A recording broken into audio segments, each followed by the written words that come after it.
আমার মনে হচ্ছে না আমাদের একসাথে থাকাটা possible. That's it. That's it? Seriously? তোমার মনে হচ্ছে না আমাদের একসাথে থাকাটা আর পসিবল? What about me? আমার কি মনে হচ্ছে সেটার কোনো ভ্যালু নাই? আমার সাইডটা কে দেখবে রুহি? দেখো, এত কথা বাড়ানোর কোনো মানে নেই। অযথা সময় নষ্ট করো না। সময় তো তুমি আমার নষ্ট করছো। এরকমটাই করার হইলে আমার লাইফটা কেন নষ্ট করলা?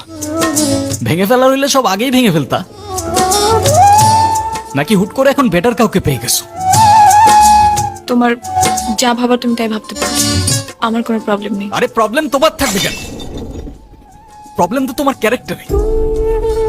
আর আমার লাখের প্রবলেম যে তোমার মতো একটা মেয়েকে ভালোবাসছি। প্রেমের সমাধি ভেঙে মনের শীতল ছিঁড়ে পাখি যায় উড়ে যায়। তোমায় পাবো না জানি শুধু